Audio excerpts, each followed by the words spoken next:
বাংলাদেশের বাইরে পৃথিবীর বিভিন্ন প্রান্তে যেখান থেকে চ্যানেল আই দেখছেন, আপনাদের সকলকে সাদর আমন্ত্রণ তৃতীয় মাত্রা দেখবার জন্য। প্রিয় দর্শক, কোভিড আবার স্বরূপে ফেরত আসতে শুরু করেছে, এরকমটাই ধারণা। অমিক্রন নামের নতুন ভ্যারিয়েন্ট নতুন শক্তি নিয়ে পৃথিবীর নানা প্রান্তে হানা দিতে শুরু করেছে। কেউ মনে করেন দক্ষিণ আফ্রিকার উৎপত্তি, কেউ মনে করেন ইউরোপের কোনো দেশের উৎপত্তি, এবং সেটি নিয়ে নানা রকমের গবেষণা হচ্ছে। প্যানিক ছড়ানোর কথা বলা হয়েছে।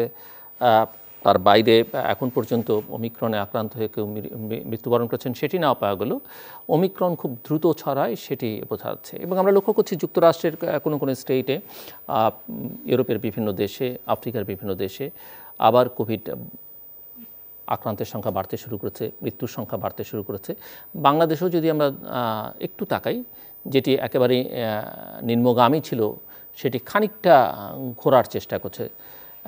এই পরিস্থিতিতে আসলে কী ধরনের সতর্কতা জরুরি এবং কী করণীয়, এবং আসলে ওমিক্রন কতটা প্রভাব বিস্তার করতে পারবে, বা পঞ্চম ঢেউ বলা হচ্ছে বাংলাদেশের জন্য, হয়তো কারো ভাষায় তৃতীয় বা চতুর্থ ঢেউ, সেটি আসলে কীরকম হবে বা আদৌ হবে কিনা, সেই সব নানা বিষয় নিয়ে আলোচনার জন্য দুজন বিশেষজ্ঞ চিকিৎসক আমাদের সঙ্গে তৃতীয় মাত্রা আজকে আলোচনায়।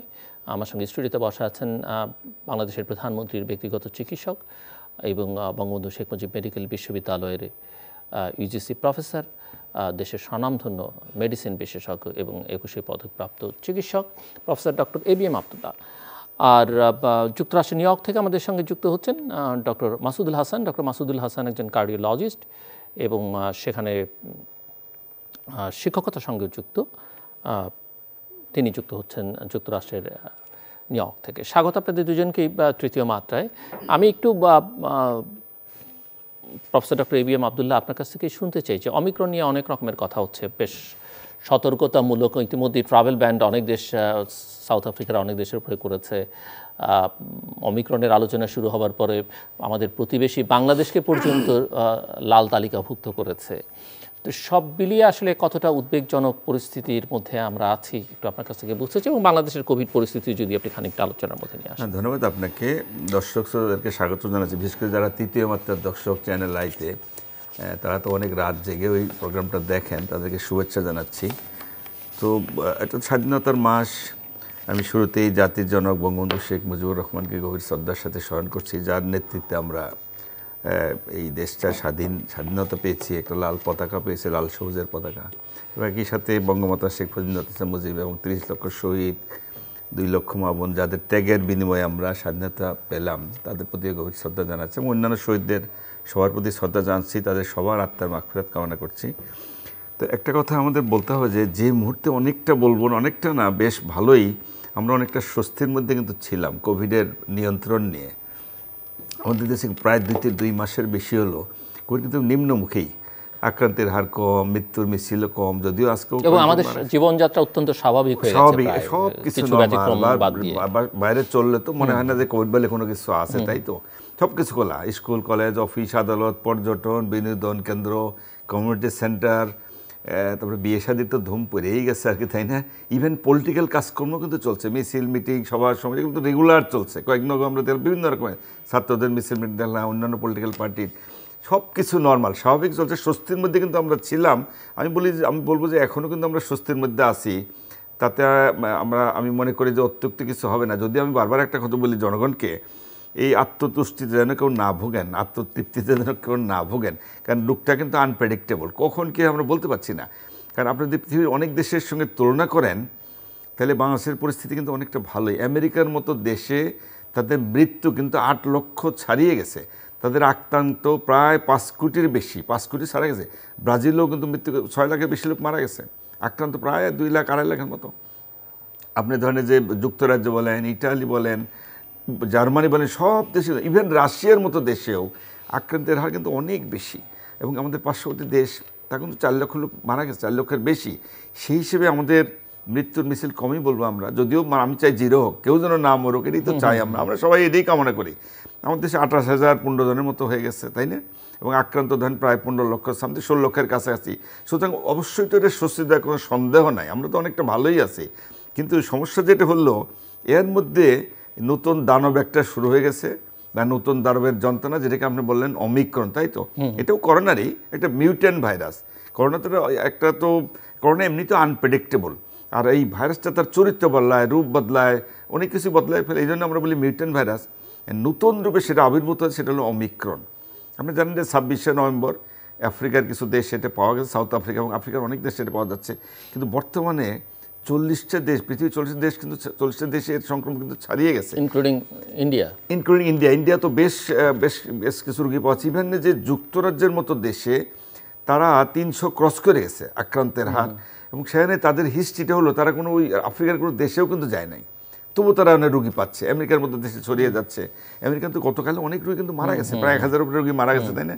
আক্রান্ত কিন্তু অনেক, সারাই গেছে প্রচুর। তো এটা আমাদেরকে অনেকটা ভাবিয়ে তুলছে, তাতে কোনো সন্দেহ নাই। তবে একটা কথা আমরা যদ্দূর জানতে পারছি, অমিক্রন একটা হলো দ্রুত সংক্রমণশীল, দ্রুত ছড়ায়, এটা সত্য। সারা পৃথিবীর সব সায়েন্টিস্টরা কিন্তু স্বীকার করছে। তবে এটা সিরিয়াস না, ডেঞ্জারাস না। এখন পর্যন্ত, আজকে পর্যন্ত ওমিক্রনের আক্রমণে কিন্তু কেউ মারা যায় নাই। এটা একটা স্বস্তির খবর তো বলতেই হবে। একটাই প্রবলেম, দ্রুত ছড়ায়, এই একটা প্রবলেম। আরেকটা হলো এটা দেখা যাচ্ছে ইয়াংদের বেশি আক্রান্ত করে, তরুণদের, এবং তার মধ্যে পুরুষের সংখ্যাটা কিন্তু বেশি। অন্যান্য করোনা যেমন বয়স্ক মানুষদের, যারা ঝুঁকির মধ্যে, যারা 60-এর উপরে, বা যাদের কোমরবিডিটি আছে, diabetes, high blood pressure, liver low, kidney বা হার্টের রোগী, স্ট্রোক এই ধরনের, বা ক্যান্সারের রোগী, তাদের যেমন বেশি হয়। ওমিক্রনটা আবার দেখি ওইরকম কিছু না, ইয়াংদের বেশি হয়, পুরুষদের মধ্যে বেশি হয়, দ্রুত ছড়িয়ে যাচ্ছে, এটা সত্য। এবং লক্ষণ কিন্তু মৃদু, গলা ব্যথা, সর্দি, কাশি, জ্বর এগুলো হয়।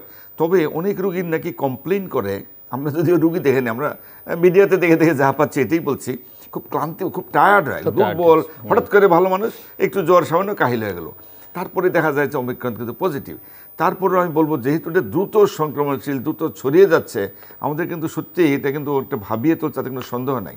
বিশেষ করে আমাদের সবচেয়ে যেটা বড় ভয়, পার্শ্ববর্তী দেশ আমাদের ইন্ডিয়া, ওখানে যেহেতু শুরু হচ্ছে, প্রথম কয়েকদিনে দেখলাম 2টো, তারপরে দিল্লিতে, তারপরে আরও অনেক জায়গায় ছড়িয়ে যাচ্ছে। এটা তো আমাদের দেশে আসতে তো সময় লাগবে না। আমাদের কিন্তু ওই ভয়টা আমাদের, যদিও সিরিয়াস না হলেও আমরা তো বলতে পারছি না। সবচেয়ে বড় কথা একটা স্বীকার করতেই হবে, অনেক কিছু কিন্তু রিসার্চ পর্যায়ে বা গবেষণার পর্যায়ে আমরা অনেক কিছু কিন্তু জানি না। মাত্র 26শে নভেম্বর তো আমরা জানতে পারলাম, আজকে কয় তারিখ, এই কয়েকদিন আর কতই বা আমরা জানবো। গবেষণাটা কিন্তু চলছে, কি হয় ভবিষ্যতে কী হয় কেউ বলতে পারছে না, আসলেই ছড়াবে কিনা। যদিও WHO কিন্তু একটা মোটামুটি ওয়ার্নিং দিচ্ছে তারা সারা পৃথিবীতে, এবং একটা বিশ্ব বাণিজ্য সম্মেলনে একটা কথা ছিল, সেটা কিন্তু স্থগিত রাখা হয়েছে। অনেক দেশে ফ্লাইট কিন্তু বন্ধ, প্রায় দেশের, বিশেষ করে আফ্রিকা থেকে সব দেশ ফ্লাইট কিন্তু বন্ধ করে দিচ্ছে। এবং বেশ কয়টা দেশেও, আমরা 2-একটা দেশে কিন্তু লকডাউনও চলছে এখন পর্যন্ত আর কি, ইউরোপের দেশগুলোতে। আমরা কিছুদিন আগেও জানতে পারলাম, আমি ইউরোপের একটা দেশে সফর করতে, 2টা দেশে সফর করতে গেছি, সেখানেও দেখলাম যখন আমাদের দেশে সংক্রমণ কম, ইউরোপের মতো দেশে কিন্তু বেড়ে যাচ্ছে। বিশেষ করে শীতের, অনেক শীত চলছে, শীতের শুরুতে যুক্তরাজ্য বলেন, জার্মানি বলেন, ইটালি বলেন, নেদারল্যান্ড, বুলগেরিয়া, রোমানিয়া, প্রায় দেশে কিন্তু বেড়ে যাচ্ছে, এবং রাশিয়া প্রচুর বেড়ে যাচ্ছে। ডেইলি আক্রান্তের হার বেশি। আমি যখন গেলাম, গত মাসেই গেলাম, সেখানে ব্রিটেনে দেখলাম গড়ে 100 জন মিনিমাম মারা যাচ্ছে, এবং আক্রান্ত ডেইলি কয়েক হাজার লোক কিন্তু আক্রান্ত বেরিয়েছে। আগের করোনার কথা বলছি, তার মধ্যে ওমিক্রনের আসার পরে সংক্রমণের হার কিন্তু আরও দ্রুততার সঙ্গে বেড়ে যাচ্ছে। সেই জন্য আমাদের যেটা ভয়, যেহেতু পার্শ্ববর্তী দেশ আল্লাহ না করে যদি বেড়ে যায়, তাহলে আমরা তো জানি না, যদিও বলে সিরিয়াস, কিন্তু সিরিয়াস হইতে তো সময় লাগবে না। আর এই ভাইরাস তো মিউট্যান্ট, এই চরিত্র আবার বদলে আবার কোন সিরিয়াস কিছু হয়ে যায়। কারণ এর এক পর্যন্ত আমাদের যেটা ভয় ছিল ডেল্টা প্লাস, এবং মাস 2 আগেও বা 3 মাস আগেও আমাদের রুগী সয়লাভ ছিল, ইভেন গ্রামে গঞ্জে ছড়িয়ে গেছিলো, হাসপাতালে বেড নাই, আইসিইউ নাই, অক্সিজেনের সংকট, কত রকমের। এবং যদিও আমরা যথেষ্ট দক্ষতার সাথে আমাদের ডাক্তাররা, নার্সরা, আমরা চিকিৎসা কিন্তু মোটামুটি ভালো দিছি বলেই আমরা কিন্তু সংক্রমণ ঠেকাতেও পারছি, চিকিৎসা ভালো দিচ্ছি বলে আমাদের মৃত্যুর সংখ্যা কিন্তু অনেক কম। এবং স্বাস্থ্য মন্ত্রণালয় বলেন আলটিমেটলি কিন্তু কাজকর্ম কিন্তু ভালোই করছে বলে আমার মনে হচ্ছে, কারণ তারা তো মোটামুটি ভালোভাবে, শক্তভাবে সংক্রমণ কিন্তু কমাতে। এটা হচ্ছে এক কাজে তারা কাছে তা বলবো না, সবার সমন্বিত পদক্ষেপ, স্বাস্থ্য বলেন, অন্যান্য মন্ত্রণালয় বলেন, আমাদের জনগণ সবার সহযোগিতায়, বা ডাক্তার, নার্স, অন্যান্য স্বাস্থ্যকর্মী সবাই মিলেই কিন্তু আমরা এই পর্যন্ত ভালোই ঠেকে আসছি। এখন ওমিক্রন আসলে আবার কী হবে জানি না, ভবিষ্যতে কী হবে। সেই জন্য আমি একটা কথা বারবার বলছি, এখনও বলে রাখি, আমাদের কিন্তু ঢিলে ভাব, যেটা শুরুতে আপনি যেটা বললেন, দেখে তো মনে হয় না যে করোনা বলে কিছু, সবকিছু স্বাভাবিক চলছে, ছিলই না, এখনো নাই মনে করছে মানুষ। কারণ রাস্তাঘাটে ছিল সেটাই মনে হয় না, তাই না? এবং আমরা যেটা বিশাল দুর্দশাগ্রস্ত অবস্থা থেকে মুক্তি পেলাম, এটা কিন্তু মানুষ ভুলেই গেছে মনে হচ্ছে। এবং এখন মনের মধ্যে সবার মধ্যে একটা সহনশীলতা এসে গেছে, কেউ ভয়ও পায় না। এই ওমিক্রনের নাম শুনছে ভয় আছে বলে কিন্তু আমার মনে হয় না। সেই জন্য জনগণকে জন্য আমি একটা কথা বারবার বলছি, যেহেতু আমাদের একটা তিক্ত অভিজ্ঞতা রয়ে গেছে, 2 মাস আগেও অনেক লোক মারা গেছে, হাসপাতাল রুগীতে শয়লা, অনেক ঝামেলার মধ্যে গেছে। এই অবস্থার যেন সম্মুখীন আমাদের হতে না হয়, তার জন্য কেউ যে অবস্থা চলছে এই ভাবটা যেন না, অন্তত স্বাস্থ্যবিধিরা যেন মানেন। অন্তত মাস্কটা তো পড়তে পারে না, হাত ধোয়ার চর্চা বলতে গেলে নাই আর। আগে বিভিন্ন অফিসে গেলে বা দোকানটানে গেলে ওই যে পানি টানির ব্যবস্থা কিন্তু ছিল, বেসিন ছিল, ওগুলো কিন্তু আর নাই। সাবানও নাই, স্যানিটাইজার নেই, কিচ্ছুই নাই, ওটাও নাই। শারীরিক দূরত্ব তো কেউ মেনটেন করছে না। বিশেষ করে জনসমাগম, যেটা আমরা বারবার বলি, জনসমাগম এড়িয়ে চল। জনসমাগম বলতে সব এই যে যত রকমের হাটে ঘাটে, বাজারে, দোকানে, রেস্টুরেন্টে, ইভেন রাস্তাঘাটে মানুষ কিন্তু লোকারণ্য, মানুষ কিন্তু মানছে না। এই জন্য জনগণের প্রতি বারবার আহ্বান জানাচ্ছি, আপনারা যেন গা ছাড়া ভাব না দেখান, ঢিলে ঢালা ভাব না করেন, ড্যাম কেয়ার ভাব না করেন, অন্তত স্বাস্থ্যবিধির তো মেনে চলেন যতটুকু সম্ভব। আর অবশ্যই যারা টিকা নেন নাই তারা তো টিকা নেবেন। টিকার কার্যক্রম যদিও ভালোই চলছে, মানুষ কিন্তু নিতে আগ্রহীও, এটাও সত্য। তারপরেও অনেকের মধ্যে দ্বিধাদ্বন্দ্ব বোধহয় এখন অনেকটা নাই। এই জন্য জনগণের বারবার আপনার স্বাস্থ্যবিধি মানবেন, টিকা নেবেন। করোনা থেকে বাঁচার দুটোই রাস্তা, স্বাস্থ্যবিধি মানা, টিকা নেওয়া। আমরা হয়তো দক্ষতার সাথে চিকিৎসাটা ভালোভাবে চলছে, এটাও সত্য। এবং পৃথিবীতে যত রকমের মেডিসিন পাওয়া যায় সব কিছু বাংলাদেশে অ্যাভেলেবল, আমরা কিন্তু ইজিলি পাচ্ছি। এই দিক থেকে আমাদের কোনো অসুবিধা হচ্ছে না। আমাদের টার্গেট হলো যেন এই রোগে আক্রান্ত না হয়, আমরা যেন প্রতিকারগুলোটা ভালোভাবে করতে পারি, আমরা যেন সতর্ক থাকি, সচেতন থাকি, তাহলেই আমরা এই দানবকে কিন্তু রুখতে পারবো। এবং আমাদের রুখতেই হবে যেন এটা আমাদের মধ্যে আর ছড়িয়ে না পড়ে। আসবো আপনার কাছে আবার। ডক্টর মাসুদুল হাসান, একটু যুক্তরাষ্ট্র বা নিউ ইয়র্ক দিয়ে শুরু করতে চাই। যে একটা আমরা জানি যে কোভিডের সবচাইতে ভালনারেবল কান্ট্রি, সবচাইতে বড় ভিকটিম কোভিডের যুক্তরাষ্ট্র, এবং স্পেশালি নিউ ইয়র্ক স্টেটের মধ্যে বললে কি অবস্থা নিউ ইয়র্কের এখন? ধন্যবাদ জিলুর ভাইকে এবং ধন্যবাদ চ্যানেল আইয়ের মূল্যবান দর্শকবৃন্দকে। প্রথমে এটা স্বাধীনতার মাস, আমি প্রথমেই জাতির পিতা বঙ্গবন্ধু শেখ মুজিবুর রহমানের প্রতি শ্রদ্ধা রেখে এবং বঙ্গমাতা যারা শহীদ হয়েছেন, বঙ্গমাতা ফজিলাতুন্নেসা মুজিব এবং আমার সহপাঠী এবং সহযোদ্ধা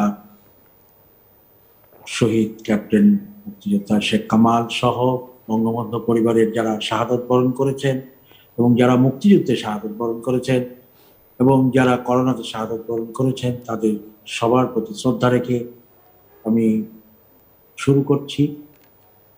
আপনি একটা সুন্দর প্রশ্ন করেছেন যে নিউ ইয়র্কের কি অবস্থা। এতক্ষণ প্রফেসর আব্দুল্লাহ সুন্দরভাবে বলে গেল, আমেরিকাতেও কিন্তু বাংলাদেশের মতো এই অবস্থা চলছে। কেউই মাস্ক পরতে চায় নাই কয়েকদিন আগে পর্যন্ত, এবং ফিজিক্যাল ডিস্টেন্স দূরের কথা, কিন্তু একটি জিনিস এরা করছে যে ভ্যাকসিনেশন সবাই নিচ্ছে এবং ভ্যাকসিন নেওয়ার জন্য এখানে বাধ্যতামূলক করা হয়েছে যে অন্তত up to 5 years everybody should take vaccine. আর অমিক্রন যেটা আপনারা বলছেন, আমি প্রথম থেকেই বলে আসছি অমিক্রন নিয়ে চিন্তার কোনো কারণ নেই।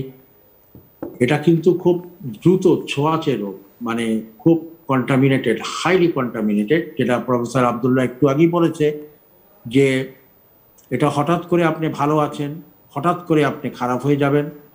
এবং অমিক্রনে যে মৃত্যু হয় নাই এই কথাটা কিন্তু আমেরিকানরা এখনো বলছে না, কারণ আমেরিকাতে গতকাল পর্যন্ত 19টা অঙ্গরাজ্যে, মানে 19 স্টেটে 1,95,000 করোনাতে আক্রান্ত হয়েছে, ডেইলি বাড়ছে। এবং নিউ ইয়র্কে আক্রান্ত হয়েছে 60,000, এর মধ্যে গতকালকে ছিল 26,000, এবং নিউ ইয়র্কে মৃত্যুবরণ গতকাল করেছে 65 জন এবং পুরো আমেরিকাতে 1,000-এর উপরে। তো কথা হচ্ছে যে এরা যে করোনাতে আক্রমণ হয়েছে, জেনুম যেটা যে করোনার এটা কি নাকি, মানে আপনার অমিক্রন কিনা, এটা এখন পর্যন্ত কেউ বলতে পারছে না, কিন্তু মারা যাচ্ছে। এবং যারা মারা যাচ্ছে তারা কিন্তু 60 years এজ অ্যান্ড অ্যাভাব। তো 1,000 লোক যদি দিনে মারা যায় আর 65 জন যদি নিউ ইয়র্ক স্টেটই মারা যায়, এবং এটা অসম্ভব ভয়াবহ আকার ধারণ করতেও পারে, নাও করতেও পারে। তবে আব্দুল্লাহ যেটা বলেছে যে এটা নিয়ে, আমি বলবো এটা নিয়ে চিন্তার কোনো কারণ নেই, কারণ প্রত্যেককে ভ্যাকসিনেশন নিতে হবে, ভ্যাকসিন ছাড়া কোনো উপায় নাই। তবে যারা ভ্যাকসিন না নিচ্ছেন তাদের মধ্যে মৃত্যুর সংখ্যা কিন্তু নিউ ইয়র্কে বা আমেরিকাতে অনেক কম। ভ্যাকসিন যারা নিয়েছেন 3 বার তাদের মধ্যে মৃত্যুর সংখ্যা 90%-এর বেশি। তো এতে বোঝা যাচ্ছে যে ভ্যাকসিন আসলে কিছুটা কাজ করছে, কিন্তু ভ্যাকসিন নিতে হবে। এবং ডাবল ভ্যাকসিনেটেড বা 3 বার যারা নিয়েছেন তারাও আক্রান্ত হচ্ছেন, সেই খবরও তো পাওয়া যাচ্ছে। নো, ট্রিপল ভ্যাকসিন যারা নিয়েছেন তাদের মধ্যে 55% মারা গেছে এই গত 1000 মানে লোকের মধ্যে। সুতরাং এখন যে ওষুধটির কথা প্রফেসর আব্দুল্লাহ জানে, সে এখানে এসেছিল, মার্ক শার্প অ্যান্ড ডোম এবং ফাইজার দুটো মেডিসিন বের করেছে, এবং যে মেডিসিনগুলোর নাম মনিপাভিন বাংলাদেশে পাওয়া যায় 40 টাকা 50 টাকা করে, এবং যেই মেডিসিনটি দেখা গেছে গত 1 সপ্তাহ আগে লন্ডনে এবং আমেরিকাতে যেটা অ্যাক্টিভ পাথওয়ে বন্ধ করে করোনা ভাইরাসে। বাট আমি যে আইভারম্যাকটিনের কথা বলেছিলাম সেটা 5টা পাথওয়ে বন্ধ করে একসঙ্গে। আমি অনেকে বলতে পারে যে ডক্টর হাসান কেন আইভারম্যাকটিনের কথা বলে, আমি বলবো দুটো উদাহরণ এখন দিব লেটেস্ট। গত আমেরিকাতে আমি গতকালকে নিউ ইয়র্ক শহরে 25 জনকে আইভারম্যাকটিন দিয়েছি। তারা সবাই ট্রিপল ভ্যাকসিনেটেডের পরে তারা আক্রমিত হয়েছে এবং সিরিয়াসলি, এবং after 2 dose they become completely okay. এবং আরেকটি কথা আজকে ওপেনলি আপনার টেলিভিশনে বলতে চাই যে ডক্টর আব্দুল্লাহর সঙ্গে তারা গিয়েছিল লন্ডনে মাননীয় প্রধানমন্ত্রী জননেত্রী শেখ হাসিনার সঙ্গে। ডক্টর সাজ্জাদ উনি আওয়ামী যুবলীগের প্রেসিডিয়াম সদস্য এবং ইন্টারন্যাশনাল ছিলেন। উনি ইটালিতে যখন গেলেন, ইটালির থেকে যখন উঠবেন তখন উনি কিন্তু ট্রিপল ভ্যাকসিন দিয়েছেন, করোনা টেস্ট পজিটিভ RT-PCR। ওনাকে বলেছেন যে 15 দিনের আগে আপনি যেতে পারবেন না। উনি আমাকে টেলিফোন করবেন নিউ ইয়র্কে সাগর ভাইয়ের উপস্থিতিতে। আমাদের ফরিদুজ্জামান সাগর উনি ছিলেন আমার ফরিদুর রেজা সাগর। হ্যাঁ, ফরিদুর রেজা সাগর আমাদের চ্যানেল আইয়ের মহামান্য, মানে উনি আল্লাহ ওনাকে সেভ করেছেন। আমি ওনার জন্য আল্লাহর কাছে দোয়া করি, উনি ভালো হয়ে গেছেন, ভালো হয়ে যাবেন। উনি আমাকে বললেন যে মাসুদ ভাই আমাকে সেভ করেন। আমি তো তখন আমি বললাম কি আপনি আইভারম্যাকটিন কি ম্যানেজ করতে পারবেন ইটালি থেকে? বলে আমি বাংলাদেশ থেকে আনাতে পারবো। উনি পরের দিনই বাংলাদেশ থেকে কিভাবে আইভারম্যাকটিন নিয়ে আসলেন। আমি বললাম পরপর 5 দিন খান খালি পেটে, একটা করে 12 মিনিট। উনি পরপর 5 দিন খালি পেটে খেলেন এবং 6 দিনের দিন আমি টেস্ট করতে বললাম, 6 দিনের দিন টেস্ট ওয়াজ নেগেটিভ। এবং উনি 7 দিনের দিন ঢাকা রওনা হয়ে গেছেন এবং আমার কাছে বলেছেন আমি ঢাকায় যাই সবাইকে বলবো যে it is a miracle medicine. এবং আমার কথা হচ্ছে প্রত্যেকটা ভাইরাসের একটা ওষুধ থাকতে হবে, একটা ভ্যাকসিন থাকতে হবে। আমরা কিন্তু জানি না, আমি জানি আইভারম্যাকটিনকে আমি যতজনকে দিয়েছি তারা সুস্থ হয়েছে। অনেক হয়তো বলবেন এটা উকুন মারার ওষুধ, এই ওষুধ। নো, আমার কথা হচ্ছে মানুষের জীবনকে আগে বাঁচাতে হবে। সেজন্য আমি সর্বপ্রথমই বলবো প্রত্যেককে ভ্যাকসিনেটেড হতে হবে, মাস্ক পরতে হবে এবং নিরাপদ দূরত্ব বজায় রাখতে হবে। এবং একটা ইম্পর্টেন্ট কথা আমি প্রফেসর আব্দুল্লাহকে বলতে চাই যে মাননীয় প্রধানমন্ত্রী জননেত্রী শেখ হাসিনা উনি বলেছেন, উনি ভ্যাকসিন নিয়ে আসেন যে আমি বাংলাদেশে ভ্যাকসিন তৈরি করব এবং ভ্যাকসিন বাংলাদেশে তৈরি করতেই হবে। কারণ এই মরণাত্মক জিনিসটি এটা কিন্তু থাকবেই এবং এটার সঙ্গে নিয়েই জীবন করতে হবে। যদি আমরা সাকসেসফুল একটা ভ্যাকসিন তৈরি করতে পারি বাংলাদেশে, যেরকম আমি অলরেডি প্রফেসর আব্দুল্লাহ জানে, প্রফেসর আহমদ আল কবির জানে, তারা সিআই, এবং এখানে আমি সাদেক আমরা করছি এবং বাপি ভাই সহ, হাফিজ সহ, আরিফ সহ, যে আমরা একটা নেজাল ভ্যাকসিনের যেটা এখন হচ্ছে মানে আপনার একটি মানে টেস্ট বাকি আছে যেটাকে বলা হয় আপনার ওটা ইমিডিয়েটলি এসে যাবে ফ্রম সুইডেন এবং আসলে পরেই মানে টক্সিকোলজি রিপোর্টটা যদি 100% এখন পর্যন্ত দেখা গেছে এটা হয়েছে কি বলে সফলতা অর্জন করেছে, এটা ইউরোপিয়ান যদি হয় তখন আমরা ঢাকায় ক্লিনিক্যাল ট্রায়াল শুরু করব এবং এটার জন্য আমাদের ট্রাই করতে হবে। আর আরেকটি জিনিস আমি আপাতত বলবো যে আমাকে না বললেই নয় যে এই আইভারমেকটিনের জন্য আমরা যে গ্রুপটি কাজ করেছি সেটা হচ্ছে প্রফেসর জিয়াউদ্দিন আহমদ সাদেক, তারপরে আপনার doctor Hossain Ashfaq, doctor Ashrafuddin Nasim, doctor Nevel Anthony D Rozario এবং আমি এবং ডক্টর রাকিবুল হাসান, এবং ঢাকাতে আমি প্রফেসর ABM আবদুল্লাহ এবং প্রফেসর তারেক আলম। আমরা পৃথিবী একদিকে ছিল, আমরা আরেকদিকে ছিলাম। আমরা এখন সফলতা অর্জন করতে পেরেছি কিনা ইনশাআল্লাহ আমরা বেঁচে থাকতেই আপনারা দেখে যাবেন যে how ivermectin is working till now. একটি 10টা আইভারমেকটিন ট্যাবলেট বাংলাদেশের দাম 300 টাকা, আর এখানে 3 মিলিগ্রামে 20টি ট্যাবলেটের দাম $100। আপনি এখন চিন্তা করেন দ্য সেম মেডিসিন, এবং মার্চ 60 ওষুধটি বের করেছে একটা ট্যাবলেট $70। তো আমি এখন বলবো যে I have got lot of experience about the virology, about the treatment and everything. তো আমি বলবো দিস ইজ ইকোনমিক্যাল পলিটিক্স। সারা বিশ্বে একটা পলিটিক্স চলতেছে যে কে কত ভ্যাকসিন বানাতে পারবে, কে কোনো ওষুধ বানাতে পারবে। কিন্তু আমি মনে করি বাংলাদেশ, আমাদের আইভারমেকটিনও আছে, আমরা ভ্যাকসিনও আমরা তৈরি করব 21%, এবং বাংলাদেশ কিন্তু এখনো সারা পৃথিবীর থেকে আপনি দেখেন আক্রমণ কম ছিল, এখনো কম হবে। যদিও সবাই বলে যে হ্যাঁ বাংলাদেশের লোকদের ইমিউনিটি পাওয়ার অনেক বেশি, এটা তো সত্যি কথা, এটা আল্লাহ জানেন। কিন্তু বাংলাদেশের লোক, আমি যতদূর জানি যে বাংলাদেশের গরিব লোকরা যারা বাংলাদেশের প্রতিটি দোকানে গ্রামে গঞ্জে, আমি সাজ্জাদের কাছে শুনেছি, তারেকের কাছে শুনেছি, আব্দুলের কাছে শুনেছি যে প্রেসক্রিপশনের আগেই তারা ওষুধ কিনে খায় আইভারমেকটিন। তো ধন্যবাদ আপনাকে। জি, আসবো আবার আপনার কাছে প্রফেসর ABM আবদুল্লাহ। আমরা ভ্যাকসিনের কথা শুনছিলাম এবং ডক্টর মাসুদও বলছিলেন যে বাংলাদেশও ভ্যাকসিন তৈরি করবে।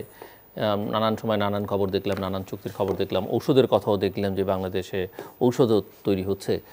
সো আসলে এই স্ট্যাটাস থেকে কিন্তু খুব পরিষ্কার না, এবং এগুলো কতটা কার্যকর হবে বা কার্যকর আছে সেটিও খুব একটা পরিষ্কার নয়। আমি একটু আপনার কাছ থেকে এই জায়গাটা একটু বুঝতে চাই, এবং এটিও আপনার কাছ থেকে আমি বুঝতে চাইব যে একই সঙ্গে যেটি ডক্টর মাসুদুল হাসান বলছিলেন যে অমিক্রন নিয়ে খুব দুশ্চিন্তার কিছু নেই, আবার তিনি এটিও বলছিলেন যে এটি কতটা খারাপ সেটিও আমরা জানি না, কতটা নিরাপদ সেটিও কিন্তু আমরা নিশ্চিত নই। তো সেই জায়গায় আসলে সতর্কতার জায়গায়, যদিও আপনি স্বাস্থ্যবিধির কথা বলেছেন, সে মাস্কের কথা, হাত ধোয়ার কথা, শারীরিক দূরত্ব বজায় রাখবার কথা, কিন্তু আমরা এটি যেভাবে পৃথিবী জুড়েই যেটি এখন পরিষ্কার যে বর্ডার লক করা একটা বড় পদক্ষেপ, এটি সবাই মনে করছেন। এয়ার ট্রাভেলটা রেস্ট্রিকশন একটা বড় পদক্ষেপ, যদিও সাউথ আফ্রিকানরা বলছে যে তাদের প্রতি এটি অবিচার করা হচ্ছে, কারণ তারা ভ্যাকসিন বৈষম্যের শিকার। ভ্যাকসিন তোমরা দাও না, কিন্তু তোমরা আমাদের ট্রাভেল ব্যান করো। তো সেটি আবার তাদের দিক থেকে একটা আক্ষেপ বা কষ্টের কথাও তারা বলছে। না, প্রথমত এই ওমিক্রন নিয়ে আর দু একটা কথা আমি আগে অ্যাড করি। সেটা হলো, এটা কেন তারা বলছে কেন দ্রুত ছড়ায়, দ্রুত সময় মানে যে কোনো টাইমে। আবার যেটি উনি বলছিলেন যে কোমরবিডিটি বা বয়োবৃদ্ধদের আসলে ঝুঁকিটা সবসময় থাকে। এই একটা পয়েন্ট, দুর্বল হোক আর শক্তিশালী হোক, যেটাই হোক ঝুঁকিটা বাড়ে। একটা তো ঝুঁকি রয়ে গেছে, আবার একই ব্যক্তি আক্রান্ত থাকে, আবার বারবার আক্রান্ত করতে পারে, এটা একটা ভয়। কিন্তু সেটা তো ঝুঁকি একটা রয়ে গেল আর কি। তৃতীয় যেটা সন্দেহ করা হচ্ছে, যেটা আমি একটা কথা শুরুতে কিন্তু বলছি, অনেক কিছু আমরা জানি না, রিসার্চ পর্যায়ে রয়েছে। আর আমাদের ব্যক্তিগত আমাদের কোনো অভিজ্ঞতা, কারণ আমরা রুগী পাই নাই, আমাদের এখন পর্যন্ত দেখি নাই, সুতরাং আমরা জানি না আসলে কতটুকু ভয়াবহ। বাইরের পৃথিবীতে যা হচ্ছে, মিডিয়াতে যা পাচ্ছি, ওইটাই কিন্তু আমরা বলছি। অনেক সায়েন্টিস্টের ধারণা বাজারে যে টিকাগুলো, বাজারে কিন্তু 4-5টা টিকা পাওয়া যায়। এই যে মডার্না বলেন, Pfizer, Oxford, AstraZeneca, Chinese, Russian, এগুলি তো মোটামুটি অ্যাভেলেবল, সবাই এগুলি ব্যবহার করে। তাদের ধারণা যে প্রবাবলি এইগুলো টিকাগুলো অতটা কার্যকরী নাও হতে পারে এই ওমিক্রনের এগেনস্টে। এই একটা ভয়। কোনো একটা যারা সন্দেহ করছে, আমি একটা মিডিয়াতে দেখলাম, তারা সন্দেহ করছে মেবি 25% ইফেক্টিভ। সেই ভয়টাই কিন্তু সবার মধ্যে মানে ধরে গেছে যে যদি আল্লাহ নাকি এটা হয়ে যায়, টিকাও যদি কার্যকরী না হয়, তাহলে তো একটা ভয়াবহ অবস্থার সম্মুখীন হবো আমরা। এবং মডার্না তারা বুস্টার ডোজ দেবে, এই যাদের যে টিকা তারা একটু স্ট্রঙ্গার করে বা কিছু অ্যাড করে মডিফাই করে, তারাও ধারণা করছে এমন একটা টিকা আবিষ্কার করবে যেটা ওমিক্রন এগেনস্টেও কাজ করবে। এরকম তারা চিন্তা ভাবনা চলছে, কিন্তু একই কথা ঘুরে ফিরে যে আমরা আসলে অনেক কিছুই জানি না, এখনও রিসার্চ পর্যায়ে রয়ে গেছে। কিন্তু যেহেতু এটা দ্রুত ছড়াচ্ছে, সম্ভবত একটা হলো যে ট্রাভেলের মাধ্যমে যারা লোক বয়ে আনতে পারে, এটাও হতে পারে। কারণ করোনা নিয়ে একটা কিন্তু এখন আগে তো মানুষ স্বীকার করতে, পরে সবাই স্বীকার করে বাতাসের মাধ্যমে ছড়ায়। আমি এখনও মনে হচ্ছে এটা বাতাসের মাধ্যমে হচ্ছে। কারণ ব্রিটেনে কীভাবে ঢুকলো, ব্রিটেনে আমি গতকালকেই মিডিয়াতে দেখলাম কোনো আফ্রিকার কোনো দেশের লোক কিন্তু দেশে যায় নাই, কিন্তু ওরা প্রায় 300 রোগে কিন্তু ডিটেক্ট করে ফেলছে। ওদের লোক সব মাত্র 6.5 কোটি। তাই আমাদের যে 17 কোটি লোক যদি ঢুকে যায় তো দ্রুত ছড়াবে, এই ভয়টা কিন্তু আসলে সবাইকে অনেকটা ভাবিয়ে তুলছে। সেকেন্ড হল, যেহেতু এটা মিউট্যান্ট ভাইরাস, এখন তার চরিত্র আছে সিরিয়াস না, মাইল্ড ফর্মে, দ্রুত ছড়াই শুধু, কিন্তু চরিত্র বদলে তো আবার সময় তো লাগবে না, তখন হয়তো সিরিয়াস হয়ে যাবে আর কি। সেই জন্য যেহেতু করোনার ব্যাপারে এটা ঠেকানোর তো দুটোই রাস্তা, স্বাস্থ্যবিধি মানা, টিকা নেওয়া। যে টিকা আমাদের আছে এটি আপাতত নিতে হবে। ভবিষ্যতে যখন আরও কার্যকরী ভালো ইফেক্টিভ টিকা আসবে তখন আমরা ওইদিকেই অবশ্যই ঝুঁকবো। কিন্তু স্বাস্থ্যবিধি মানার ব্যাপারে কোনো বিকল্প কিন্তু না, এটা সবাই স্বীকার করে। অন্তত মাস্কটা যেন পরি, মাস্কটা কিন্তু অনেকটা ঠেকাতে পারবে, এইটার ব্যাপারে কোনো সন্দেহ নেই কারোর। মাস্ক হাত ধোয়াটা মানুষ ভুলে যাচ্ছে বা শারীরিক দূরত্ব মেনটেন করছে না বা করা সম্ভব হচ্ছে না, এইটা অবশ্য একটা কথা আমাদের স্বীকার করতে হবে। আমরা শুধু আমি অনেকেই বাংলাদেশের মানুষকে দূর দিচ্ছে এটাও ঠিক না, সারা পৃথিবীতে কিন্তু একই রকম। আমি আজ কয়েকটা দেশ ঘুরে আসলাম, দেখলাম ওখানেও কিন্তু অনেকে স্বাস্থ্যবিধি মানতে চায় না। ইভেন আপনি জানেন গত সপ্তাহে নেদারল্যান্ডের মধ্যে মিছিল হয়েছে, তাই না? ইভেন অস্ট্রেলিয়াতে ওরা মানতে চায় না, ওরা এই লকডাউন মানবে না, এইসব মানবে না, ওরা করবে। কোনো ডেমোক্রেটিকের দেশ by the name of democracy যা খুশি তাই করে কিন্তু মিছিল হয়ে গেছে। সেটা কিন্তু সারা পৃথিবীর মানুষই এরকম হয়ে গেছে। তার কারণটা হলো রোগের বয়স তো 2 বছরের মতো হয়ে গেল, ওই মানুষের মধ্যে ক্লান্ত, বিরক্ত সব মিলেই, এবং তাদের মধ্যে একটা সহনশীলতা হয়ে গেছে। এটা শুধু আমাদের দেশে না, আমাদের দেশে অনেকেই মনে করেন আল্লাহ যা করে হবে, যা হয় হবে। পৃথিবীর অনেক দেশে কিন্তু তাই মনে করে, যা হয় হবে, আমরা আমাদের কাজকর্ম চালিয়ে যাবো, আমাদের অর্থনীতির চাকা চালু রাখতে হবে, জীবন বাঁচাইতে হবে, জীবিকা বাঁচাইতে হবে, এই চিন্তা কিন্তু সবাই করছে। সেই জন্য এইসব নিয়ে মানুষ কিন্তু চিন্তা ভাবনা করে না। তারপরেও বলবো যেন মানুষ, জনগণের জন্য বলবো যে আপনার যতটুকু সময় আমরা কিন্তু স্বাস্থ্যবিধি মেনে চলবেন এবং টিকাটা অবশ্যই নেবেন। কারণ দেখা যাচ্ছে পৃথিবীর অনেক দেশে যেখানে আক্রান্তের হার বেড়ে যাচ্ছে, একটা স্টাডিতে দেখা যাচ্ছে তাদের 87% টিকা কিন্তু নেয়। আমেরিকাতে যদিও কম্পালসারি করছে, এবং ওরা কিন্তু টিকা দিলেই আগে $500 বোধহয় দিত, ডলার দিচ্ছে, বিয়ার দিচ্ছে, তারপর বোধহয় 1000 করে বাচ্চা মানুষকে এনকারেজ করার জন্য গেলেই দিয়ে দেয় আর কি। আমাদের শুরুতে একটু অসুবিধা ছিল, টিকার প্রাপ্যতার একটু স্বল্পতা ছিল, লম্বা লাইন, মানুষের কষ্ট, ভোগান্তি এগুলো হতো, কিন্তু সেই ভোগান্তি কিন্তু আপাতত নাই। আমাদের কিন্তু আমাদের দেশে ভালোই চলছে আর কি। কিন্তু অনেক দেশে মানুষ এখনও, ইভেন দেশের নাম বললে অসুবিধা, ব্রিটেনের মতো দেশে ইয়াং গ্রুপটা ওরা টিকা বিশ্বাসও করে না, বলে দেয়ার ইজ নাথিং, বিশ্বাসই করে না, বলে ভাইরাস কিছু না, এইসব বোকাস, ব্লাভ দিচ্ছে, কোম্পানিগুলো পয়সার জন্য এসব করছে, ব্যবসা করবে, এইসব কথা কিন্তু তারাও বলে, শুধু আমরা বলি না।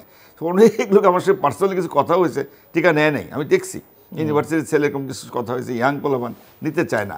সুতরাং এই অবস্থায় সবার মধ্যে তারপর আমরা বলবো আপনার স্বাস্থ্যবিধি মানবেন, টিকাটা কিন্তু নিতে হবে। কারণ কী হবে আমরা আসলেই জানি না, এবং এই যে করোনার এই দানব কবে পৃথিবী থেকে যাবে এটাও তো জানি। যেটা আমি জিজ্ঞেস করেছিলাম যে মেডিসিন এবং হ্যাঁ, ওটা বলছি কবে যে আমরা তো জানি না।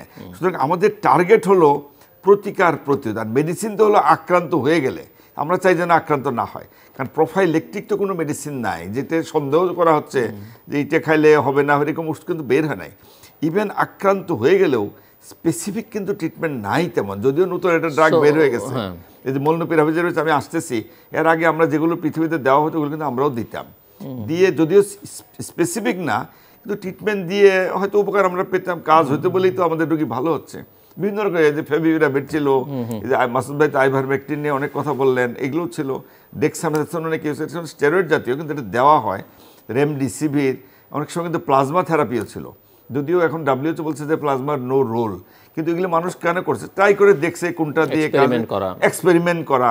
সুতরাং এটা কাউকে ব্লেম দেওয়া ঠিক হবে না, কারণ স্পেসিফিক ডাক তো বের হয় নাই।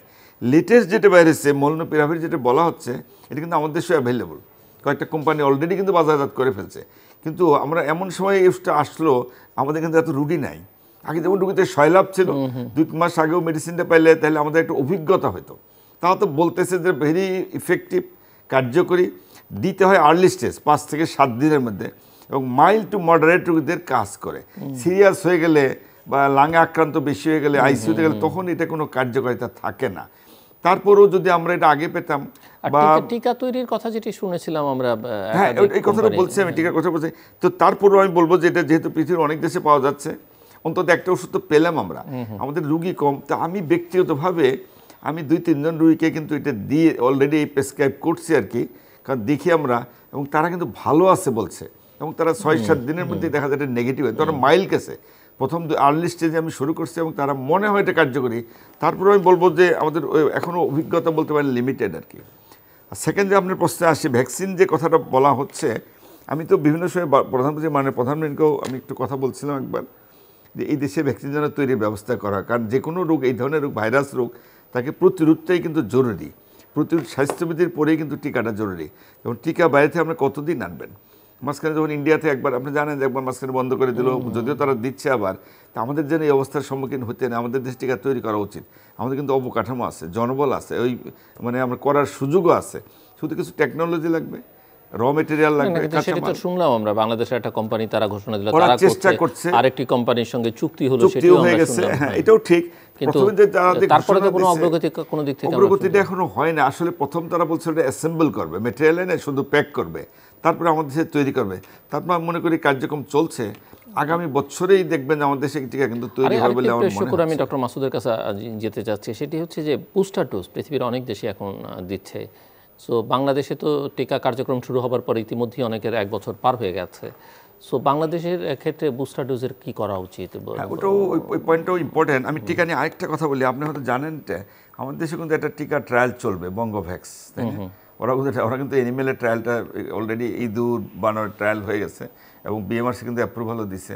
এখন আরেকটা জায়গায় অ্যাপ্রুভাল লাগবে, ড্রাগ অ্যাডমিনিস্ট্রেশনে পারমিশন দিলেই তারা কিন্তু ফেজ 1 ট্রায়ালে যাবে, এবং তারা বলছে তাদের একটা ডোজই কার্যকরী, এবং সেটা কত দূর আসলে হবে আমাদের একটু ওয়েট করতে পারি কি, কারণ আমাদের ওই ড্রাগ যদি অ্যাডমিনিস্ট্রেশন যদি পারমিশন দেয় তাহলে আমরা ফেজ 1 ট্রায়ালে যাবো, এটা জন্য আমাদের কিছুদিন ওয়েট করতে হবে আর কি। আর যে পয়েন্টটা করলেন বুস্টার ডোজ নিয়ে, হ্যাঁ, পৃথিবীর অনেক দেশে কিন্তু শুরু হয়ে গেছে আর কি। আমেরিকাতে ওরা বুস্টার দিচ্ছে, প্রথমে তারা দিচ্ছিল যারা ঝুঁকির মধ্যে, 65-র উপরে, 60-65-র উপরে, ডায়াবেটিস আছে, হার্টের রোগ, কিডনির রোগ, লিভারের রোগ, এরকম যাদের কোমরবিডিটি বেশি, তাদের কিন্তু এখন কিন্তু 18 বছরের তাদের সবাইকে কিন্তু দিচ্ছে। আমাদের দেশে আলটিমেটলি বুস্টার ডোজ দিতে হবে। আমি প্রথমে বলছিলাম যে আমাদের অন্তত একটা ডোজ তো সবাই পায়, যারা কমপ্লিটলি হয় নাই, দেয়ই নাই, বুস্টারটা একটু শুরু করা যেতে পারে বা একটু পরে করেন। তো যাই হোক, প্রশাসন বোধহয় বা স্বাস্থ্য মন্ত্রণালয় তারা কিন্তু ডিসিশন নিচ্ছে, আমাদের কার্যক্রম ওটাও চলবে, যারা পায় নাই তাদেরকেও দেওয়া হবে, আর যারা ঝুঁকির মধ্যে তাদের জন্য বুস্টার ডোজটা দেওয়া উচিত বলে আমার মনে হয়। তাদের ঝুঁকিটা তো বেশি, তারা যদি আক্রান্তের ঝুঁকি যেমন বেশি, আক্রান্ত হলে তাদের মৃত্যুর মিছিলও তো তাদের বেশি, মৃত্যুর মিছিলের ঝুঁকিটা তাদের বেশি থাকে। যেমন যে কথাটা আগে সবাই জানেন, 60-এর উপরে বয়স্ক মানুষ, সোজা কথা, 60-এর উপরে বিভিন্ন রোগে যারা আক্রান্ত তাদের কিন্তু ঝুঁকিটা বেশি। সুতরাং আমি মনে করি যে আমাদের এইটাও চলবে, পাশাপাশি বুস্টার ডোজ বোধহয় দেওয়া উচিত। প্রশাসন মনে হয় বা স্বাস্থ্য মন্ত্রণালয় তারা বোধহয় দ্রুতই, তাদের টেকনিক্যাল কমিটি কিন্তু ওই সাজেশনটাই দিছে, দ্রুত বোধহয় তারা বুস্টার ডোজ শুরু করবে বলে আমার মনে হচ্ছে। ডক্টর মাসুদুল হাসান বলেন। জি, আমরা যে আলোচনা করছিলাম যে বাংলাদেশের টিকা তৈরি, আপনি আগেও আশাবাদ ব্যক্ত করেছেন, ঔষধের কথা আলোচনা করছিলাম, এবং বুস্টার ডোজের প্রশ্নটাও আলোচনার মধ্যে। এবং আমি যেটি বুঝতে চাইছি যে আসলে অমিক্রনের হাত থেকে রক্ষা পাওয়ার জন্য আর কি ধরনের পদক্ষেপ আমাদের কি সেই ট্রাভেল ব্যান বা বর্ডারকে ক্লোজ করে দেওয়ার, যেহেতু ভারতে ইতিমধ্যেই বিভিন্ন স্টেটে পাওয়া যাচ্ছে, সেই ধরনের পদক্ষেপ নেওয়া উচিত কিনা? হ্যাঁ, আমি আপনাকে কিছু লেটেস্ট ইনফরমেশন দেই এবং অমিক্রন অ্যান্ড বুস্টার। গতকাল ডক্টর ফাউচি বলেছে যে অমিক্রনটা খুব ছোঁয়াচে এবং কুইক, এবং এটা থেকে মৃত্যু হচ্ছে কিনা বা যেগুলো মারা যাচ্ছে আমেরিকাতে এটা অমিক্রনই কিনা এটা এখনো মানে বোঝা যাচ্ছে না। খালি বলছে করোনা ভাইরাস। অমিক্রন অলরেডি আমাদের এখানে নিউ ইয়র্কেই আমরা 18 জন পজিটিভ, এবং তারা কেউই মারা যায়নি, কিন্তু যারা মারা গিয়েছে তারা অমিক্রনে মারা গিয়েছে কিনা নোবডি ক্যান সে। নাম্বার 2, উনি বলেছেন যে এই ভাইরাসটি 50% মোর মিউটেটেড ভাইরাস, এত পাওয়ারফুল, এবং আপনি 30 স্পাইক প্রোটিনের মধ্যে আছে, এবং এটা যদি বয়স্কদের অ্যাটাক করে তো বাঁচার চান্স খুবই কম। নাম্বার 3, উনি বলেছেন আবার বুস্টার ডোজ, যে বুস্টার ডোজ তো সবাইকেই নিতে হবে, ইভেন আজকে আপ টু 5 ইয়ার্স পর্যন্ত প্রত্যেককে ডোজ দেওয়ার জন্য বলেছে। First dose is very important, এবং বুস্টার ডোজ 50 ইয়ার্স অ্যান্ড অ্যাভাব, এবং বুস্টার ডোজ কিন্তু এখানে এখন অন্যভাবে দেওয়া হচ্ছে। এই যে 5 ইয়ার্স ডক্টর মাসুদ 5 ইয়ার যেটি বলা হচ্ছে, এটি তো সব ভ্যাকসিনের ক্ষেত্রে প্রযোজ্য না, ফাইজার ছাড়া। No, Pfizer and Moderna both. Pfizer and Moderna, but অন্যগুলো তো না। ফাইজার অন্যগুলো, এখানে তো নাই। সিনোভ্যাক্স এগুলোর সম্বন্ধে আমি জানিও না, এবং আমরা এটা নিয়ে চিন্তাও করি না আমেরিকাতে। আমরা চিন্তা করি about the Pfizer and Moderna এবং AstraZeneca from London। AstraZeneca কি বাচ্চাদের ক্ষেত্রে প্রযোজ্য? বাচ্চাদের ক্ষেত্রে প্রযোজ্য কিনা এখন AstraZeneca ডিক্লেয়ার করেনি, রাইট? নো। এবং Pfizer এবং Moderna আপ টু 5, এবং Pfizer বলছে তাদের বুস্টার ডোজটা দিচ্ছে ফুল ডোজ, আর Moderna দিচ্ছে তাদের বুস্টার ডোজ হাফ ডোজ।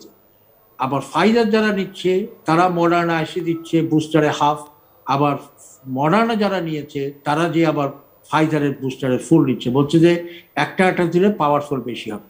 কথাগুলো সবগুলাই ধ্রুবতারার মতো সত্যি একটাও না।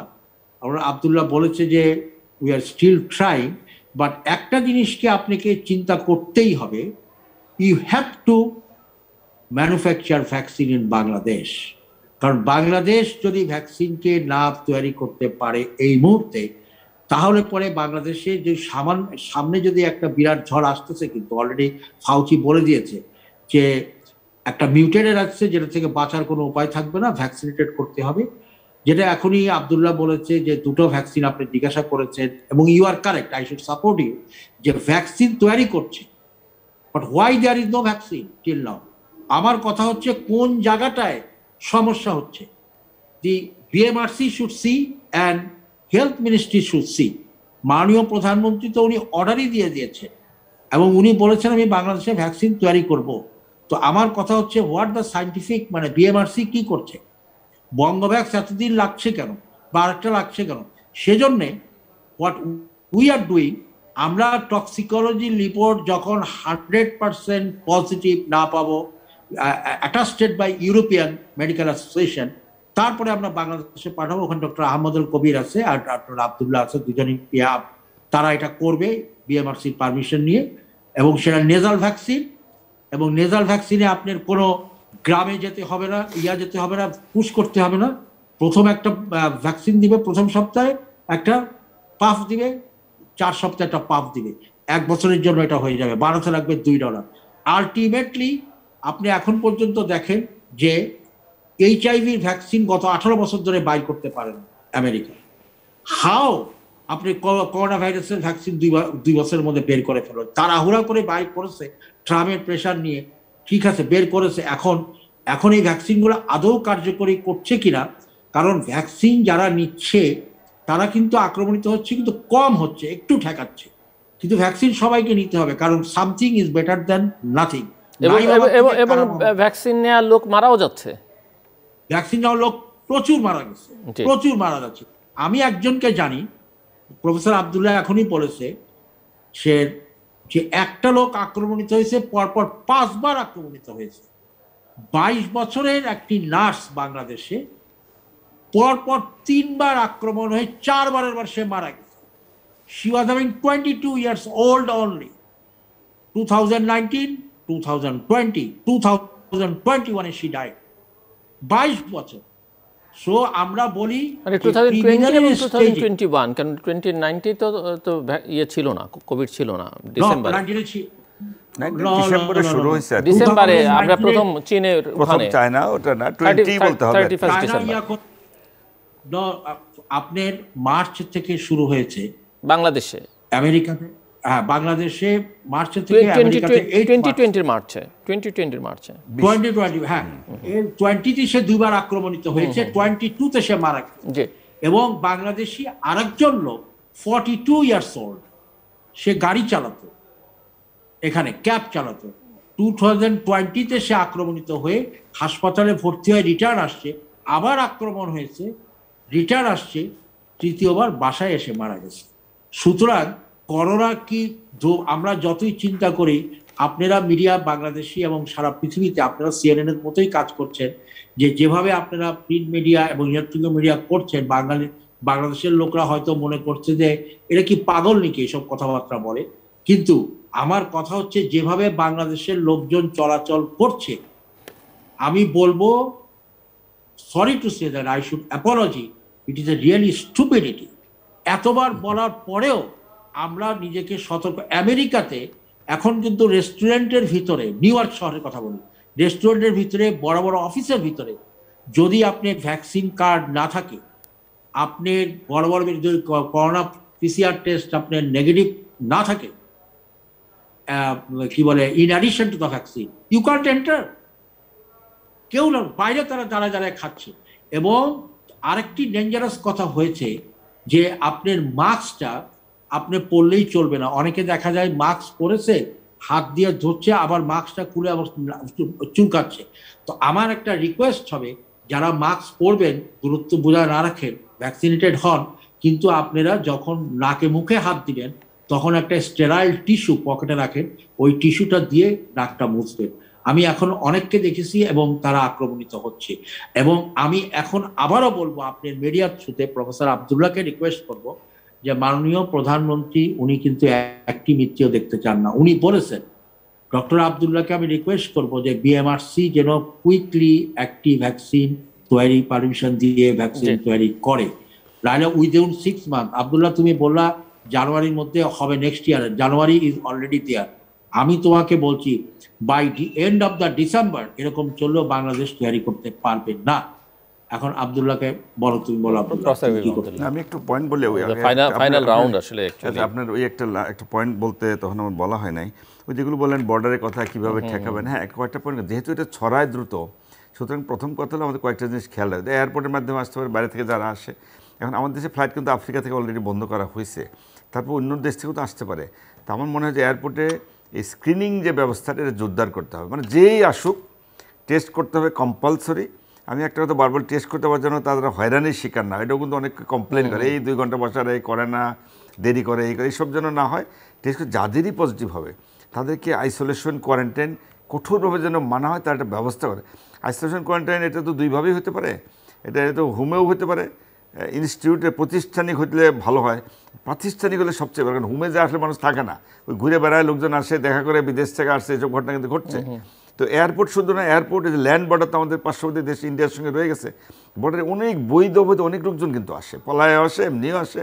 বিশেষ করে অন্তত বৈধ যারা বিভিন্ন গাড়ি আসে, ট্রাক বলেন, অন্যান্য যানবাহন যেগুলো আসে, মালপত্র আসে, ড্রাইভার, হেল্পার, অন্যান্য শ্রমিক যারা, প্রত্যেককে যেন টেস্ট করা হয়। যারাই বাইরে থেকে টেস্ট করা হবে, টেস্ট করে তাদেরকে যদি পজিটিভ হয়, আইদার আইসোলেশন আর কোয়ারেন্টাইন কম্পালসরি।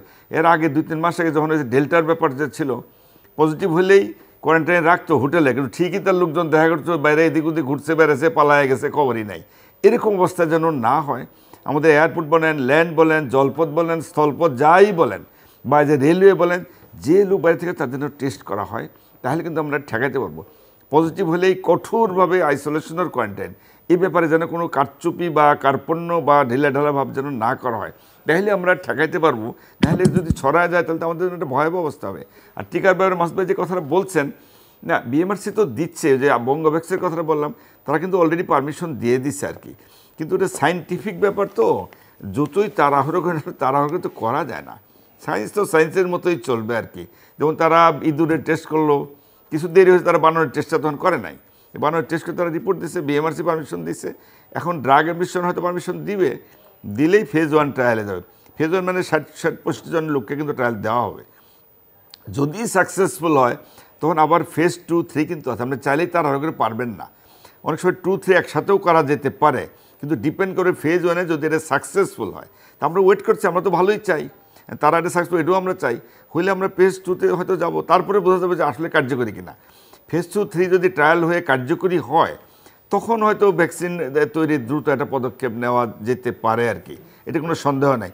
ইভেন এই কোম্পানি তো তারা ট্রাই করছে, বঙ্গভ্যাক্স যারা বানাচ্ছে, তারা তো টার্গেট তো খুবই সাকসেসফুল, একটা ডোজ দিলে হাইলি ইফেক্টিভ, এবং টার্গেট হলো যে আমাদের দেশের চাহিদা পূরণকে তারা তো বলে ব্যারেও রপ্তানি করবে, এরকম প্রিপারেশন কিন্তু তারা নিয়ে নিচ্ছে। তো আমরা আশা করি এটা হোক, কারণ বাংলাদেশের মতো দেশে বা উন্নয়নশীল দেশ একটা ভ্যাকসিন হলে আমাদের জন্য তো একটা গৌরবের, বলতেই তো এটা স্বীকার তো করতেই হবে। আমি তো আশাবাদ ব্যক্ত করি, আমি তাদের সাফল্য কামনা করি যেন তারা সাকসেসফুল হয়। আর মাসুদ ভাই যে আরেকটা কথা বললেন, নেজাল ভ্যাকসিন যেটা তো সুইডেনের, তারাও কিন্তু অ্যানিম্যাল ট্রায়াল হয়ে গেছে ওদের। অ্যানিমেল ট্রায়াল হয়েছে, ওরা কিন্তু ইয়ে দিচ্ছে, গরুর উপরে ট্রায়াল দেয়, কাওয়ার উপরে ট্রায়াল দিচ্ছে, সেটাও সাকসেসফুল। এখন ইউরোপিয়ান রেগুলেশন একটা অ্যাপ্রুভাল লাগে এবং তারা অলরেডি এখন অ্যাপ্লাই করছে, সাবমিট করছে। আশা করি এটা হয়ে যাবে। এটা যদি হয়ে যায় তাহলে আমরা আমাদের দেশে এটা শুরু করতে পারবো। এটা খুব সহজ, নাক দিয়ে যাবে, ওই রুগী মানে যিনি ভ্যাকসিন নিজেই নিতে পারবে, কোনো নার্স দরকার নাই, হেল্পিং হ্যান্ড নাই, নাকে আমরা ড্রপ স্প্রে যেভাবে ইউজ করি নাক দিয়ে নেবে, খুব ইজি হবে আর কি। এবং এটা সহজে ট্রান্সপোর্ট করা যাবে, কোনো যে ফ্রিজ টিজ এগুলোর দরকার নাই, যে কোনো সংরক্ষণ করা যায়। পরিবহন বলেন, সংরক্ষণ, সব দিক দিয়ে সস্তা, মানে সহজ, এবং দামও খুব বেশি পড়বে বলে মনে হচ্ছে না। আমার মনে হয় যে আগামী হয়তো কিছুদিনের মধ্যে এটা আমরা ট্রায়াল এদেশে শুরু করতে পারবো বলে আমি বিশ্বাস করি আর কি। এবং যদি রিয়েলি এটা হয়, যদি সাকসেসফুল হয়, আমাদেরও টার্গেট যারা ওই সুইডিশ ভিত্তিক এটা যে সায়েন্টিস্ট, তার সঙ্গে আমার পার্সোনালি কথা হয়েছে, যদি আমরা সাকসেসফুল হই তাদের সঙ্গে আমি কথা নিচ্ছি দেশে যেন তৈরি করার ব্যবস্থা করা হয়। ফ্যাক্টরিটা এই দেশে হবে, তৈরি এখানেই হবে। আমরা আমাদের চাহিদা মিটে পৃথিবীর অনেক দেশে আমরা প্রয়োজনে আমরা বাইরে রপ্তানি করব। শুধু তাই না, গরিব দেশ যারা পায় না, আমরা প্রয়োজনে যেন তাদের সাহায্য সহযোগিতা করতে পারি বিনা পয়সায়, সে ব্যাপারেও যেন পদক্ষেপ আমরা নিতে পারি। এই সময় তারা কিন্তু এগ্রি করছে, বলছে ওকে গিভ দ্য ট্রায়াল, যদি সাকসেসফুল হয় তাহলে আমরা, ওরা এইভাবে আমাদের মতো করে ওরা এগ্রি করছে, আমাদের চাহিদা মিটে আমরা বাইরে রপ্তানি করব, গরিব দেশগুলোকে সাহায্যও করব। তো আমরা এই ব্যাপারেও আশাবাদী। আমাদের আরও কিছুদিন একটু ধৈর্য ধরতে হবে, কারণ যতই তাড়াহুড়ো করি আমরা, হয়তো বাইরে তাড়াহুড়া করে তো অনেক কিছুই তো এখনও করতে পারি, মডার্না বলেন, ফাইজার, অক্সফোর্ড, ওরা তাড়াহুড়ো করে করছে, আমরা চাইলেই তো অনেক কিছু তাড়াহুড়ো করে পাচ্ছি না, এটাও তো সত্য। আমাদের টেকনোলজি লাগবে, তারপরে ধরেন যন্ত্রপাতি, ম্যাটেরিয়াল তো লাগবে, তারপরেও কিন্তু আমরা আশাবাদী যে আমরা ভবিষ্যতে অবশ্যই সাকসেসফুল হবে বলে আমি মনে করি। ডক্টর মাসুদুল হাসান। ধন্যবাদ জিল্লুল ভাই, এবং আমরা শেষ পর্যায়ে চলে আসছি। ডক্টর আব্দুল্লাহ যে কথাগুলো বলেছে আমি তার সঙ্গে একমত, এবং এভাবেই চলতে হবে আমাদেরকে। এবং মিডিয়া আপনারা যেভাবে আমাদেরকে সাহায্য করছেন, আমি প্রথম কথা যেটা বলবো যে অমরিকন যে ভাইরাসটি আসছে এটা নিয়ে ঘাবড়ানোর কোনো কারণ নেই, এবং এটা একটি কি বল মাইল্ড টু মডারেট স্টেজে থাকে। বাট এটা যদি আপনি মনে করেন যে 50 years and over the comorbidity, diabetes, organ transplant এদেরকে ধরে, এরা কিন্তু বাঁচতে পারবে না এটা থেকে, যত চেষ্টাই আমরা করি। সুতরাং বারবার, এবং আমাদেরকে মাস্ক পরতে হবে, এবং আমি যেটা বললাম যে ভ্যাকসিনেটেড করতে হবে, এবং আমাদেরকে ভয় পেলে চলবে না, এটা নিয়েই চলতে হবে। এবং আমাদের মাননীয় প্রধানমন্ত্রী যেটি বলেছেন যে আমরা এখানে ভ্যাকসিন তৈরি করব, যে জন্য আমরা চেষ্টা করছি বিদেশ থেকে যে কিভাবে বাংলাদেশে ভ্যাকসিন তৈরি করা যায়, যার জন্য প্রফেসর আব্দুল্লাহ অলরেডি নেজাল ভ্যাকসিনের কথা বলেছে, অ্যান্ড উই আর ট্রাইং, এবং ইনশাআল্লাহ উইল ডু ইট। এবং আমি এবারও আশাবাদী আগের মতোই যে বাংলাদেশ এবারও সবার আগে করোনা থেকে মুক্ত হবে, এবং বাংলাদেশে যাতে করোনা না আসতে পারে 3টি কাজ করতে হবে এখনই। এয়ারপোর্ট ফ্রম ইন্ডিয়া, এবং এয়ারপোর্ট ফ্রম মানে যে ইন্ডিয়ার যে বর্ডার আছে সিল করতে হবে, এবং এয়ারপোর্টে আসার পরে করোনা ভাইরাসের টেস্ট এখান থেকে করে নিয়ে অনেকে যায়, কিন্তু এয়ারপোর্টে একটা এমার্জেন্সি টেস্ট বসাতে হবে। সন্দেহ করবে কোমোডিটিরও একটা করবে, মানে টেস্ট করবে, যদি টেস্ট নেগেটিভ হয় ঢুকতে পারবে, পজিটিভ হলেই কোয়ারেন্টাইন, ফোর্সফুল কোয়ারেন্টাইন। যদি এখন থেকে এটা শুরু করা হয় বাংলাদেশে এটা সম্ভব হবে। এটা বলেই আমি আপাতত ধন্যবাদ। Thank you doctor Masudul Hasan এবং প্রফেসর ডক্টর ইব্রাহিম আব্দুল্লাহ, অসংখ্য ধন্যবাদ আপনাদের এই আলোচনায় অংশ নেবার জন্য। দর্শক, কথা হচ্ছিল অনেকদিন পরে, আসলে দীর্ঘদিন আমরা কোভিড নিয়ে আলোচনা করে তারপরে ছেড়ে দিয়েছিলাম, কিন্তু আলোচনাটা আবার করতে হচ্ছে, কারণ পরিস্থিতিটা যত উন্নতির দিকে যাচ্ছিল সেটি আবার ইউটার্ন নিতে শুরু করেছে গোটা পৃথিবীব্যাপী এবং বাংলাদেশেও। ভয়ের কিছু নাই, এটি সাহস শক্তি থাকা দরকার, সেই অর্থে ঠিক আছে। কিন্তু অমিক্রন যেভাবে দ্রুত ছড়াচ্ছে এবং এখন পর্যন্ত বিজ্ঞানীরা যেভাবে এখন পর্যন্ত স্থির কোনো সিদ্ধান্তে পৌঁছতে পারছেন না, কাজেই আমাদেরকে ভয় নেই সেটিও যেমন বলতে হবে, ভয়ের যথেষ্ট কারণ আছে সেটিও ভাবতে হবে, মাথায় রাখতে হবে। বিশেষ করে 50-এর বেশি যাদের বয়স কিংবা যাদের নানা ধরনের রোগ ব্যাধি আছে তাদের ক্ষেত্রে পরিস্থিতিটা জটিল আকার ধারণ করতে পারে। এবং সামগ্রিকভাবে অমিক্রন ছাড়াও কোভিড পরিস্থিতি কিন্তু গোটা পৃথিবী জুড়েই আবার খারাপ হতে শুরু করেছে। কাজেই সতর্কতার কোনো বিকল্প নেই, স্বাস্থ্যবিধি মানার কোনো বিকল্প নেই, মাস্ক পরিধানের কোনো বিকল্প নেই। মাস্ক শুধু পরলে হবে না, মাস্কটা নিয়ম মতো পরতে হবে, জায়গা মতো মাস্কটাকে ফিট করতে হবে। এবং মাস্ক পরলাম, আবার সেই মাস্ক যে কোনো সময় হাত দিয়ে ধরলাম, মাস্কটা খুলে হাত নাকে মুখে ব্যবহার করলাম, সেটি করলে হবে না। আমার অতিথিরাই বলছিলেন ঔষধ নেই, যথাযথ নানান ঔষধ নিয়ে পরীক্ষা নিরীক্ষা হয়েছে, আবার কিছু কিছু ঔষধের ওনারা পরামর্শ দিয়েছেন এবং বাংলাদেশে ঔষধ শিল্পের সাফল্য আছে, কাজেই ঔষধ তৈরি করবার ক্ষেত্রে মনোযোগ দিতে হবে, ভ্যাকসিন তৈরি করবার ক্ষেত্রে মনোযোগ দিতে হবে। ভ্যাকসিনেশনের কোনো বিকল্প নেই, প্রতিটি মানুষকে ভ্যাকসিনের আওতায় আনতে হবে যাদের জন্য ভ্যাকসিন প্রযোজ্য।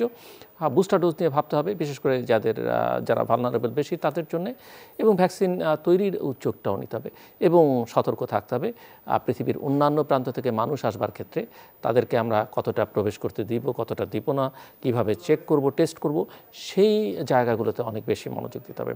দর্শক আমাদের সঙ্গে থাকবার জন্য অসংখ্য ধন্যবাদ, আপনাদের সবার জন্য শুভকামনা।